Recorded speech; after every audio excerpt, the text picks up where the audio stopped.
nightmare to fishermen in Lake Albert.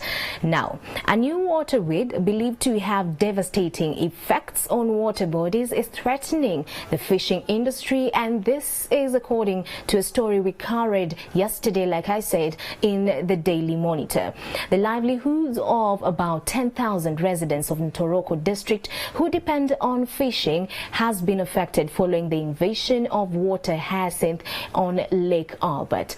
In May this year, the Kariba weed, locally known as Nankabirwa, blocked parts of Chonga Basin, Lake Albert and Lake Albert Nile. Now, scientists have named the weed as Molester salvinia. Yes, and the fishermen can hardly move their boats after the weed covered most of the fishing points on the lake 2 months ago. Earlier this year, the agricultural minister said it needed about, hear this, 4 billion to fight the water weed in Uganda's water bodies. So today we ask, have the funds been secured, and do we have the requisite technology and the expertise to clear the water weed, and where does it come from? So all those answers and more will be provided by Honorable Dr. Mary Goretti. She is the Minister of State for Environment right here in the country. Thank you so much for making time, Honorable, and welcome to Morning at 10 TV. Yes, thank you very much, and good morning, viewers. Good morning. All right, so this is a big conversation. It's not a matter that has just started. We know that water hyacinth has been a worry from the 90s. Whenever we have water bodies that have a lot of nutrients, these things just naturally grow. But with regards to fighting this, over the past 2 months now, what fishermen in the Lake Albert region are saying that it's for the past 2 months now, it's actually becoming a big nightmare for us.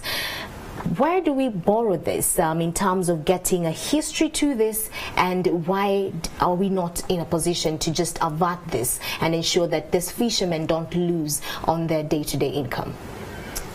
Now, thank you very much. It's true, our lakes have been invaded by invasive species of plants, and like you rightly said, it is because of nutrients in the water. Now, my ministry is charged with ensuring that the water quantity and quality in most of these water bodies is up to standard, to ensure that the water, is also a habitat for certain species which are also useful to us even in the economy, like fishing. Correct. Now, beginning in the 1990s, like you've rightly said, as one of, even if I'm a minister now, but I used to work in the National Environment Management Authority, and one of my activities was to monitor the state of environment reports. Now, in the warnings, we were warning that the rivers were bringing in a lot of silt. And in this silt, of course, it comes from the agriculture fields. And the agriculture fields, can sometimes have fertilizers and other nutrients. And other observations we're observing certain also activities, especially around Lake Victoria, where in some cases, which is not right, and we have been fighting it, deliberate release, especially of the sewage, raw sewage into the lake. And also in some of the fishing villages, especially in Lake Choga, which we have been fighting together with the police and sometimes with the army, you find that some of these fishing villages have challenges of water and sanitation. So they use the lake sometimes as the area where they dispose the waste. And these are the areas where we have been loading our lakes with nutrients. Now, from the scientific point of view and from my ministry, any water body, once you have nutrients in the water, that is already a threat.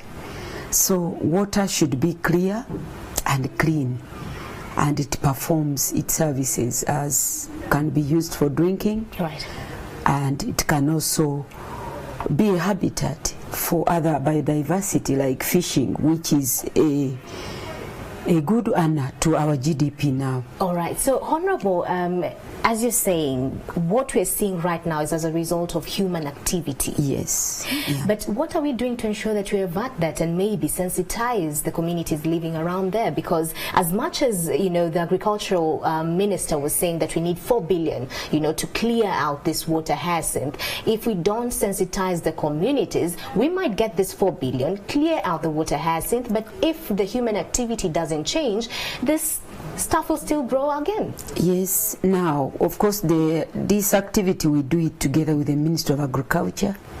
They are charged with the actual removal of the water weed. And, you know, we used to have the water hyacinth, but we now have the Salvinia molesta. Yes. This is more aggressive. It is a bigger weed. And it has even intertwined. It can form just an intertwined mat, which is actually blocking any sunshine reaching the lake levels where the fish and other biodiversity thrive.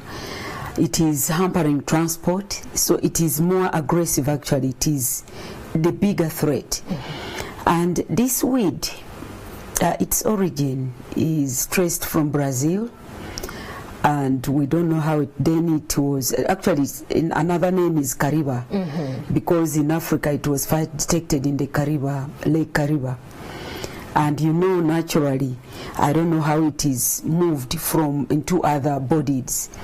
Now when it moves to our lakes and then there are all the conditions of nutrients, then it thrives. So what we need to do from my ministry, we are already working on the management of our catchments, sensitizing farmers, like on the farm, nutrients shouldn't be released into the rivers. Correct. That's why in the law, we have to protect the river banks. Rivers like River Nile should have 100 meters of a protection zone. Now that will help to filter anything that comes either as runoff from gardens to reach the river. Now around the lake, like Lake Victoria, should have 200 meters, and this is what we are battling with. Even Lake Choga. So that is the management of land. Also in the catchments, we are trying to see that where the water comes from, areas like Mount Elgon, where people are having a lot of cultivation and using fertilizers. We have projects where we sensitize farmers so that you don't have a lot of runoff. But this is still a challenge because these are areas of high population, and also making people to do the right thing. We are fighting. I must say that we are fighting with communities. What strategies do you have to ensure that these communities actually see what you're seeing, for them to feel that if at all we don't abide by what you're being told, then this will be the consequences? What are the strategies? As much as you're saying it's a real fight with the communities, what strategies are you employing, and can we now rate maybe the efforts that you've made so far, maybe on a scale of 1 to 10? Now, of course, in environmental management, we have tools that we use. First, we begin with the sensitization. That is, I tell you, look, here we have a threat, and do this and don't do that. Now, when you fail to abide to that, it is like when a doctor is administering a dose. You begin with a lower dose to the higher one until you are able to finally solve the problem. So then we also use other means, including sometimes using force and enforcement of the police, to see that we force you either to get out. If the problem is seen that what you are doing is harmful, we come in and we are able to either force you to do the right thing, or even the law now, we now have a new law, the National Environment Act 2019. There are also penalties in that. So that's what we normally do. But what I have to say, that truly speaking, in Uganda, the tool of public awareness, which should be the easiest, the cheapest, because radios, many, we have a decentralized system of environmental management. Correct. So everybody up to LC1 level should be telling people that, look here, this is bad. But what normally people do is we get to know the problem and we just ignore and continue doing what is not right. But Honorable, the fishing industry, actually the fishing sector is actually the second largest foreign exchange earner in our country. We're talking about 2.6% its contribution to the GDP. So if it's actually the second largest foreign exchange earner, can we say that maybe we're not paying as much attention to this? Because if we're seeing, Lake Albert fishermen, and they actually gave us a figure, and they're saying that right now, currently, we have this particular sector contributing, or pretty much the revenue that comes out of their fishing every single year, standing at 180 million. And they're saying they're now afraid that this year they might not even get to the 50 million target. So is this a key worry to government, maybe? Yes, it becomes a worry because it is affecting livelihood, and it also touches on the income into the economy. Yes. And that's why in my ministry we look at the drivers. Where is the problem? Where are the pollution sources? And on Lake Albert, River Semliki is one of those rivers which brings in a lot of silt. And by the way, when you follow River Semliki, its catchment originates from as far as Kasese, through Lake George and the Edward, and via the DRC, and it comes back to Albert again on the Ugandan side. And River Semliki itself also is eroding its banks and sending a lot of silt into the lake, and this is because of overgrazing. We have been sensitizing communities, and the damage actually is more pronounced on the Ugandan side, because the DRC side, you don't find those activities there. So it is on the Ugandan side where we have this problem, and we have community programs where we've been sensitizing people.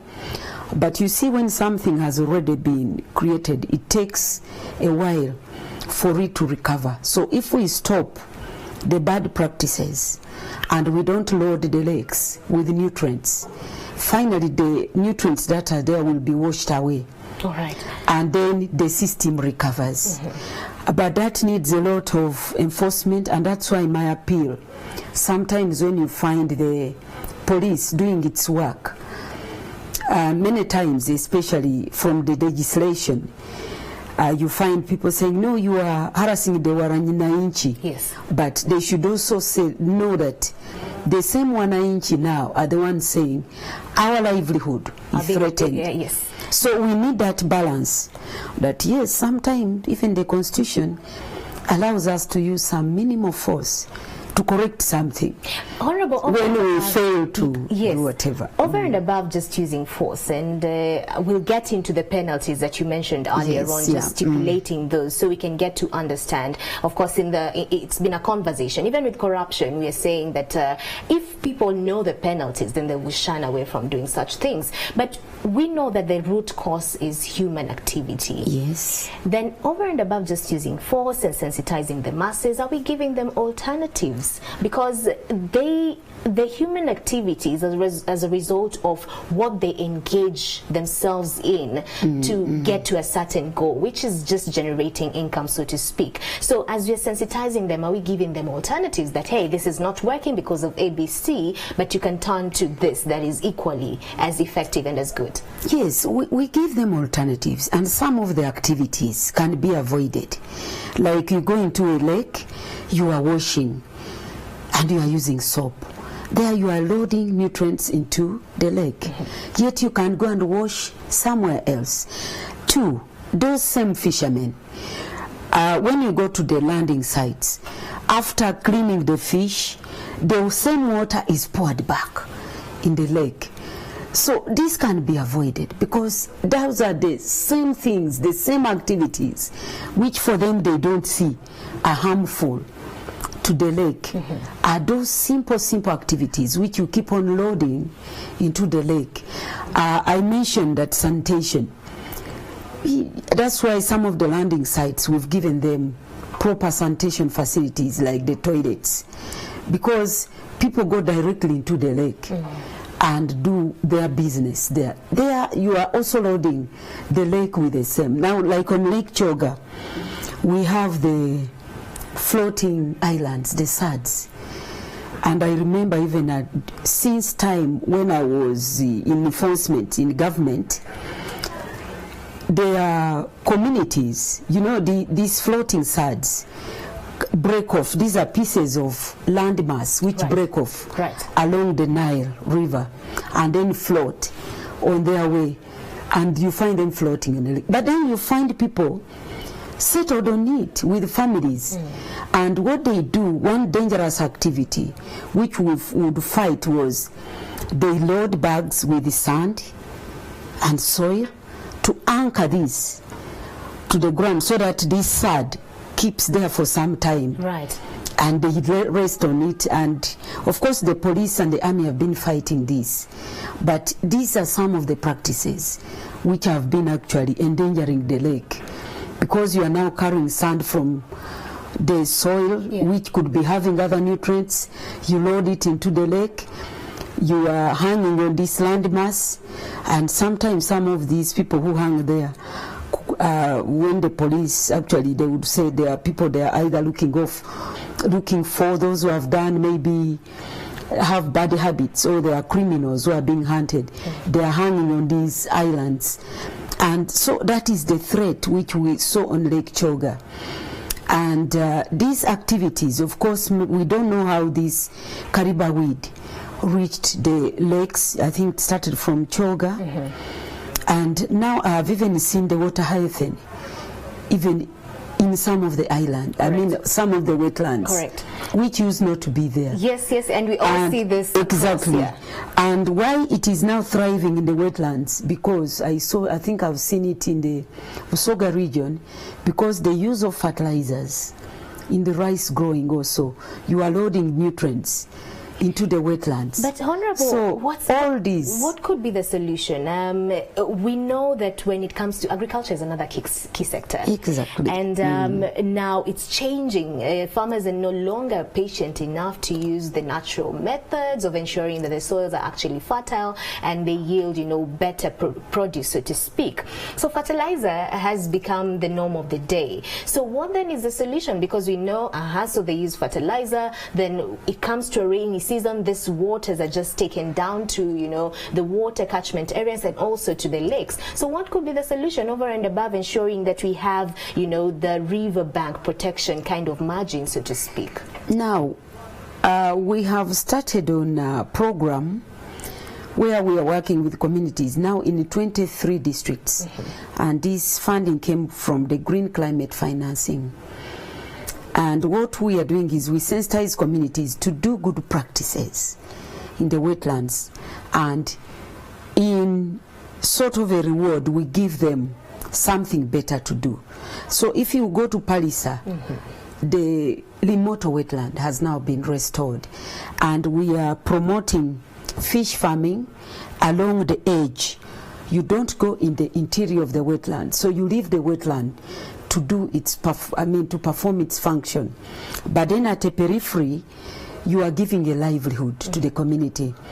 Those are fish ponds, and then the water from this is used for small-scale irrigation, and you find that it's working. So people will be busy on this, and the way we do the irrigation is monitored and controlled. So this can pay off, but you know, it will take a while. Because you find that the most, I think, the hot spot is now the Busoga region. Yes. That's where there is a lot of rice growing in the wetland itself. Right. But believe me that we cannot just go in and say, please get out, because slowly we have to first agree with it. Yes. Okay. So we are moving, and we are now in 23 districts in the east and also in the west. Okay.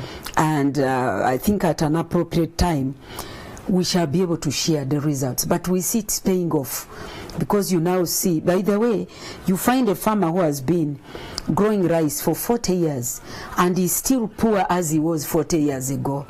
So that means that this activity, much as it's harming the environment, it is not even getting people out of poverty. Right. So we need another method. So we are sensitizing them to trying to see that we are able to get them coexist with these ecosystems, instead of just fighting them. When you mentioned enforcement and it being a key strategy to you fighting this particular, kind of human activity that is, leading us to what we're seeing right now, the promotion of the growth of this particular waterweed.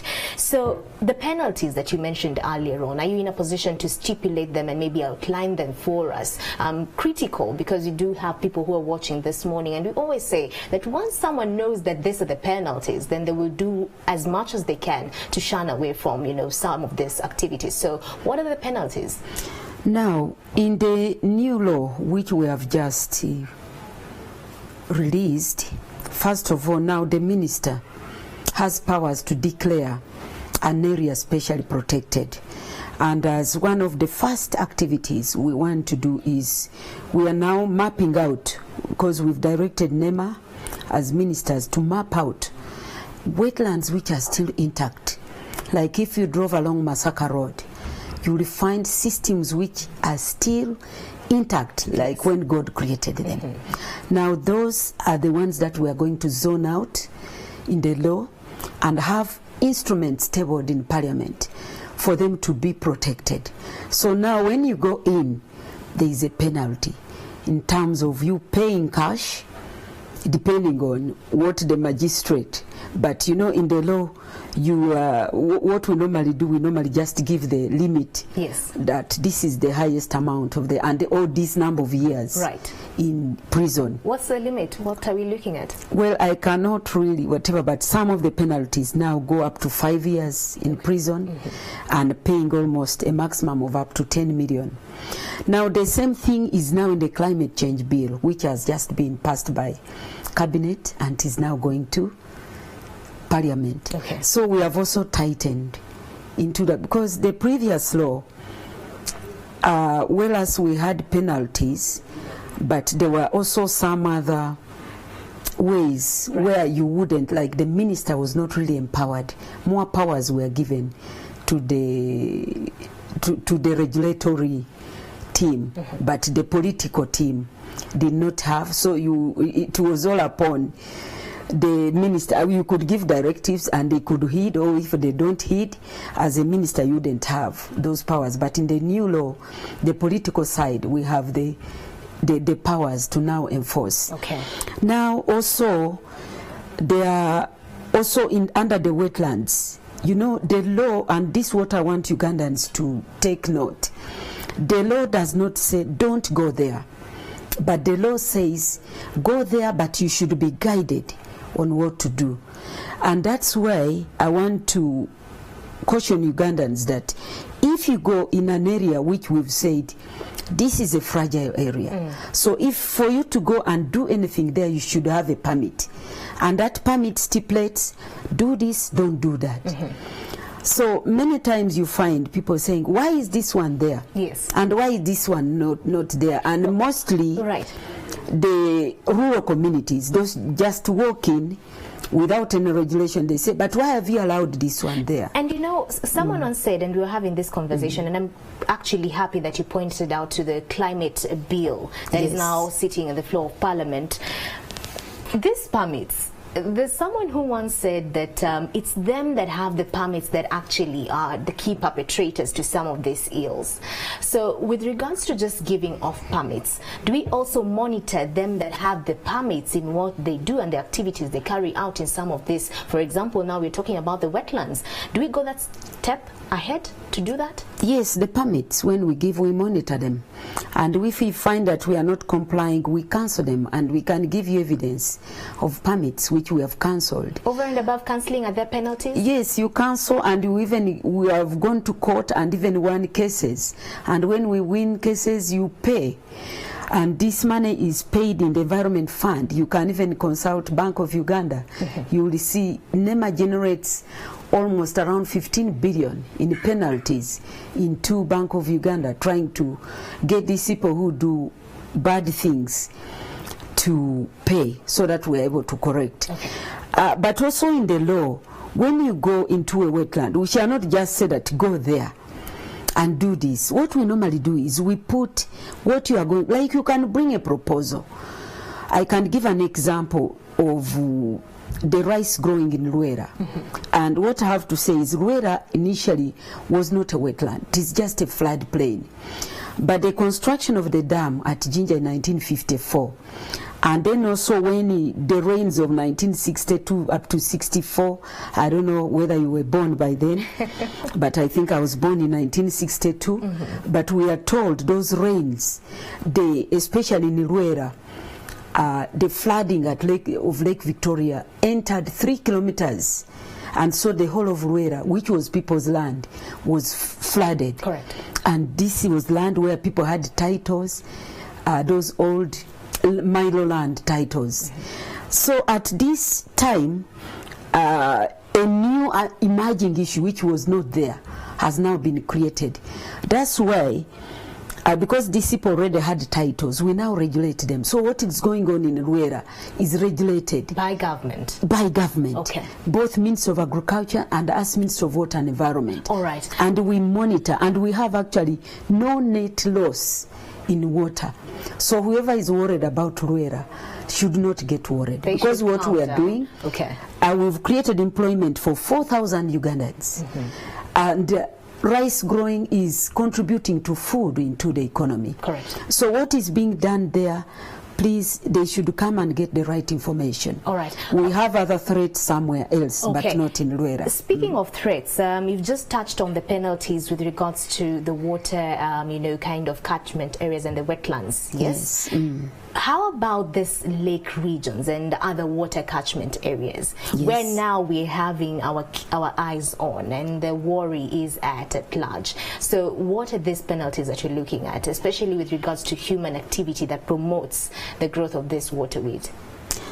Of course, now the river banks and lake shores in the new law, if the minister can even declare them protected.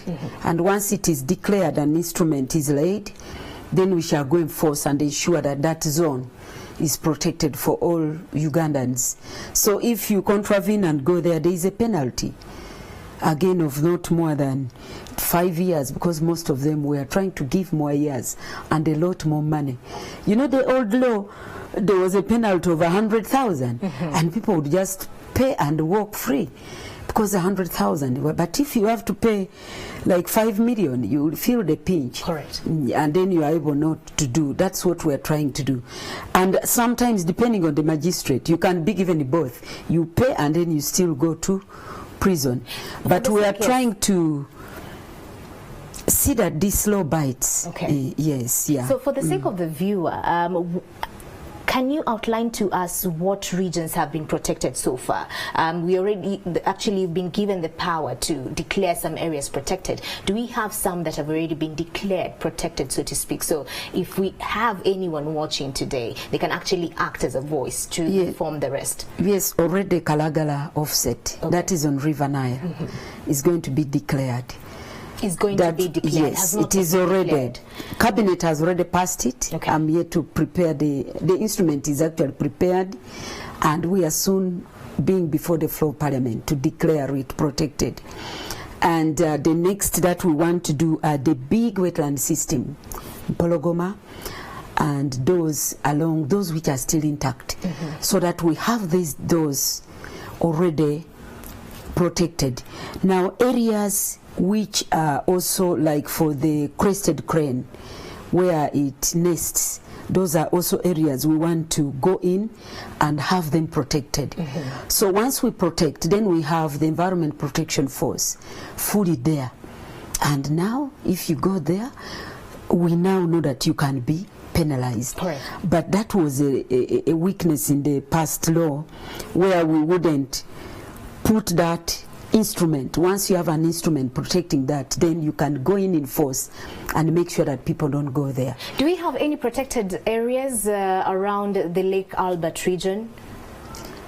Any so far? No, the law has just come into force, but apart from the Central Forest Reserves, Bugoma and Vudongo, those are the protected areas around. But you know, Lake Albert is within the rift. Correct. And it is a dry belt. If you go around there, you will find that it is a drier zone. And it is quite a sensitive area now that we have even discovered oil there. So the challenge that we have is a high influx of people who might flock in. But we already have plans.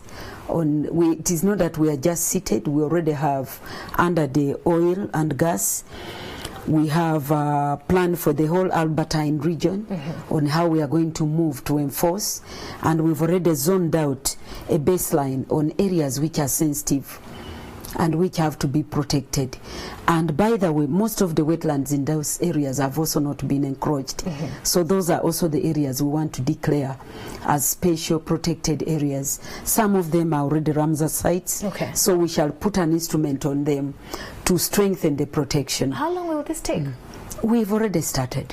How long and will we it want take to move. I think we need, like, for us from the technical side, it is much simpler. It now only takes, of course, the Cabinet Secretariat, whom we don't normally push, but we have to go via Cabinet back to Parliament. It seems like this red tape processes are what actually hold us back with regards to implementing some of these things. But as we bring this to a wrap, now we have over 10,000 residents in Toroko district saying that we are worried, our livelihoods are being affected. The water hyacinth is already there. Minister of Agriculture saying that we need 4 billion Uganda shillings to clear this water hyacinth out, this waterweed out. So what does the future lie? Is this money going to be provided? And if so, how fast will it take for this money to be provided?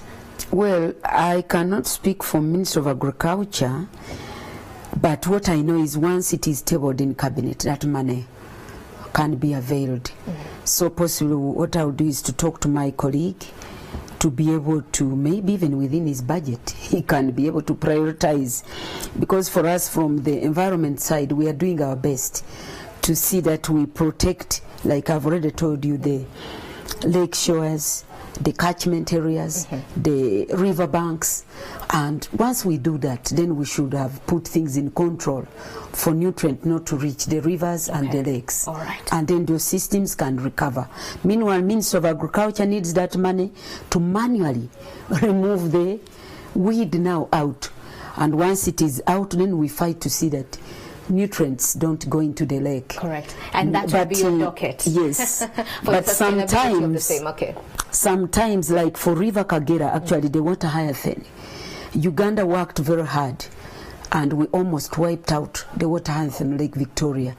But then the source or the breeding area for this is not in Uganda and is brought via River Kagera. Correct. So that's why through the East African community, that can be addressed, because Kagera is outside our borders.